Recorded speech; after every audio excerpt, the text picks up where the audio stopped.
Loki stares blankly up at the ceiling, his eyes devoid of emotion. His hair was long and unkempt. After a long, awkward silence, his eyes turned towards the human who stood just outside his cell. "What is it?"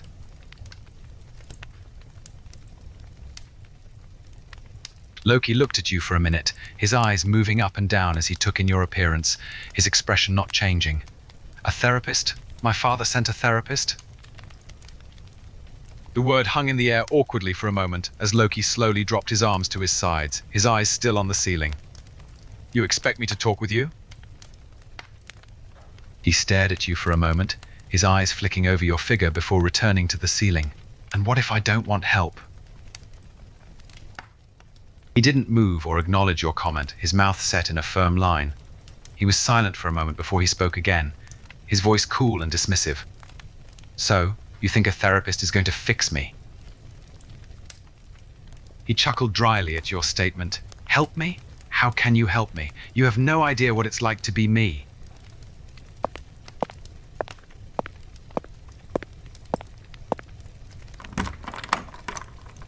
He eyed you warily as he slowly rose to his feet, his movements stiff and almost clumsy. He took a tentative step out of the cell, his eyes scanning the room and the hallway beyond, as if expecting an ambush.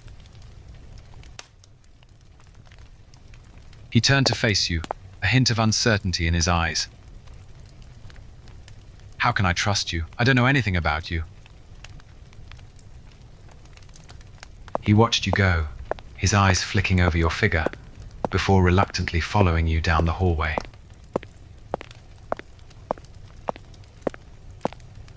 He kept pace with you, his hands shoved into the pockets of his prison jumpsuit, his eyes flickering around the hallway. He seemed tense and on guard, as if he were expecting someone to jump out at any moment. He was quiet for several minutes before speaking, his voice cool and wary.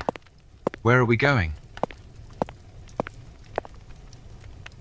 He looked a bit wary at your insistence, but with a subtle nod of his head, he stepped closer to you, his focus entirely on you. "All right, I'll change."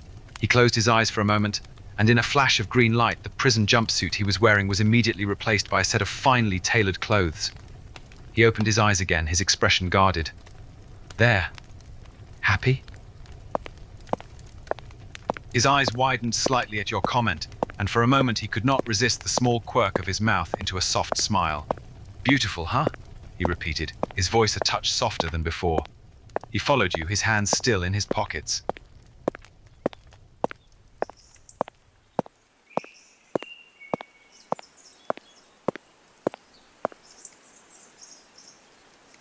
He looked out at the garden, his eyes taking in its beauty. It was a stark contrast to the sterile and dull surroundings of his cell. After a while, he turned his gaze back to you, his expression a guarded mask once more. "It's peaceful out here." He followed you out into the garden, his eyes flicking around the scenery. They landed on you, watching every move you made. "Where are you taking me?" He followed you, his steps matching yours as you moved through the garden. He paused for a moment, looking down at the flowers on the ground, and then bent down to pick one. He brought it closer to his face, taking a moment to breathe in the sweet scent, his eyes still watching you closely. "Fresh air, flowers," he mused, his voice low and thoughtful. He looked at you, his eyes flicking over your face for a second. For some reason, he felt a pang in his chest, and he quickly looked away, forcing his expression to remain neutral. He stilled as you spoke, his jaw clenching slightly at the mention of his father. "My father," he repeated, his voice low and bitter. "Yes, I was there, in the garden. It was the only place I felt truly at peace. Away from the rest of the palace, away from him." He trailed off, his eyes flickering to yours again. His breath hitched slightly at your touch. It was a simple gesture, but it caught him off guard. He wasn't used to anyone touching him, showing him any small bit of affection. He looked down at your hand on his arm, his expression unreadable. "I don't need your pity, you know," he said, a hint of defensiveness in his voice, although his body didn't move away from your touch. Loki watched you walk around the garden, his eyes following you as you took in the scenery. He found himself drawn to your graceful movements, the way you picked up a flower, or the way your hair gleamed in the light. And despite himself, he found it difficult to look away. He was used to keeping people at a distance, but somehow with you it was different. He shifted on his feet, his hands still shoved in his pockets. He was still trying to maintain his cool and collected demeanor, but he couldn't help but steal glances at you as you walked. "You really like this garden, huh?" he said finally, a hint of humor in his voice, despite himself. "Your first time away from Earth? Really?" he asked, a slight hint of disbelief in his voice. "Beautiful," he echoed, his voice tinged with a hint of sarcasm. But there was something different about you, something that made him soften a little. He turned to you sharply at your question, his expression carefully neutral. He hesitated for a moment, debating whether to answer, before he spoke. "What do you want to know?" he asked, his voice carefully controlled. He let out a soft scoff, a hint of irritation in his voice. "Everything," he repeated, his eyes flicking over you. "That's a lot to cover." He paused for a moment, thinking. "Where should I start?" he said, his voice more thoughtful now, as if he was choosing his words carefully. Then he spoke again, his eyes fixed on you. "I was born a prince into the royal family, the son of Odin and Frigga. I was destined to rule the 9 realms someday." He paused for effect, looking at you to gauge your reaction. He raised an eyebrow at your comment, surprised by your bluntness. He thought for a moment, his eyes never leaving yours. "Who I actually am," he repeated, his voice quieter now, almost thoughtful. He paused for a moment, his expression guarded as he considered your questions. He wasn't used to being pushed like this. He was used to hiding behind his arrogance, his ego, his anger, but he found himself flinching at your open, direct approach. "Me, personally?" he repeated, his voice low and measured. "I like solitude. I find the peace it brings, the silence, the freedom from distractions. I also like fighting, battle, conflict. It's a release, a way to channel all my aggression and anger." He shook his head slightly, almost as if he was reluctant to admit this last part. He glanced at you, his expression unreadable. It was a statement of fact, rather than an insult. He huffed slightly, his eyes darting away for a moment before they flicked back to yours. "Yeah, I suppose you could say that. It's not that I want to cause trouble, it's just difficult to control sometimes," he said quietly, his voice suddenly lacking some of its usual hardness. He shifted uncomfortably under your gaze, his hands clenching into fists, but he forced himself to hold your gaze. "I'm not used to talking about myself like this. It feels exposing. Vulnerable."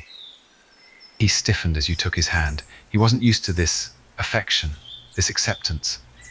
But he didn't pull his hand away. Instead, he looked at you, his eyes locking with yours.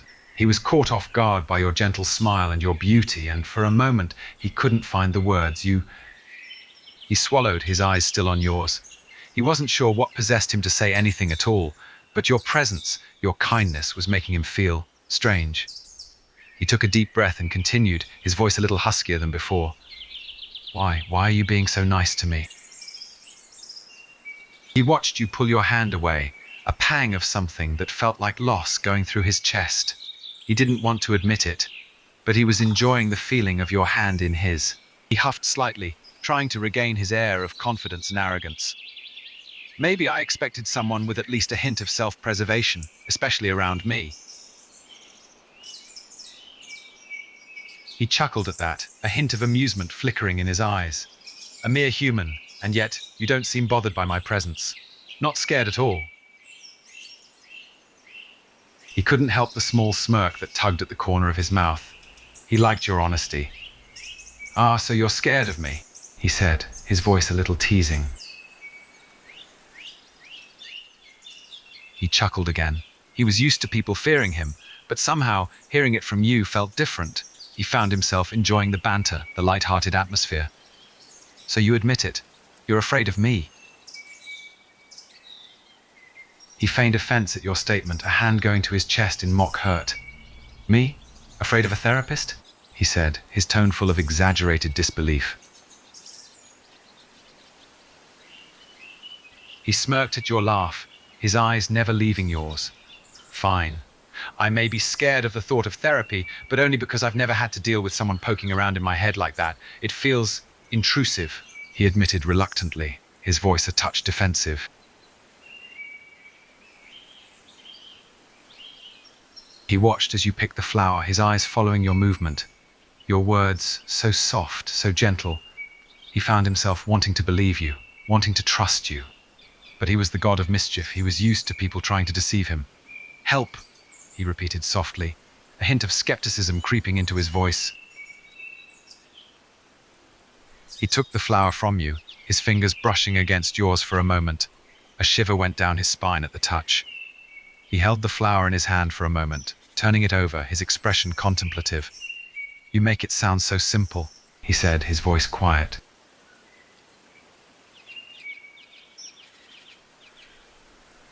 He couldn't help a small smile in return.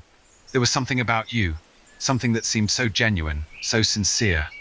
And yet, he couldn't shake the thought that it was all just an act, that you were just like all the others, just pretending to care. He didn't trust easily, and the thought of letting his guard down, of trusting you, it frightened him.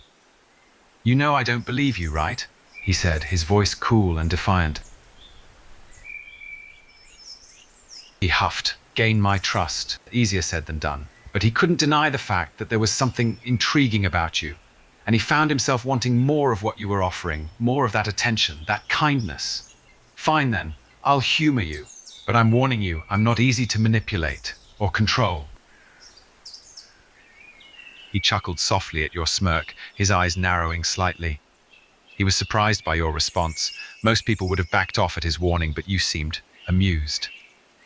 He found himself wanting to challenge you, to test your limits, to see how far you would go. He took a step closer to you, his gaze intense as he spoke. Good. Because I don't respond well to being controlled or being told what to do. He stepped closer again, his body just inches away from yours now. He was testing your resolve, seeing how much you could take. He leaned in slightly, his voice a soft, seductive whisper.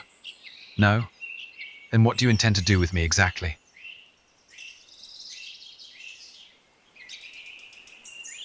He let out a scoff, his expression hardening again. Fix me, he repeated, his voice flat. You think you can fix me? You, a mere mortal, think you can fix the god of mischief? He shook his head, his eyes narrowing. He raised an eyebrow at your words. Every day? And you think that will fix me? You think talking about my feelings will change who I am? He huffed, his expression remaining guarded. Fine. If it will amuse me, I'll play along. But I'm warning you, I'm not exactly known for conforming to others' expectations. He took another step closer, his body now just a breath away from yours. You won't be able to fix me. No one can. He looked down at you, his gaze intense. There was something about your confidence, your determination, that intrigued him. He wasn't used to being challenged like this, but a part of him was enjoying it, enjoying the banter, the back and forth, the closeness of your bodies. He couldn't help the corner of his mouth turning up in a slight smirk. You're awfully confident, aren't you? You think you can handle me? He chuckled, a hint of mockery in his voice. You're either very brave or very foolish. He lifted a hand, his fingers gently grazing your cheek, his touch surprisingly gentle. He was taken aback by the gesture, his expression faltering for a moment. He had expected you to pull away, to recoil from his touch. But your gentle touch, the way you slowly lowered his hand, it was almost as if you were in control, and he found himself unable to respond, his mind blanking for a second. He stood there, watching you walk away, his mind still reeling from the moment. He was stunned, surprised by your actions. No one had ever done that to him before. He found himself unsettled and intrigued. He had to admit it, you were unlike anyone he had ever met. He watched you disappear, his mind already looking forward to the next session.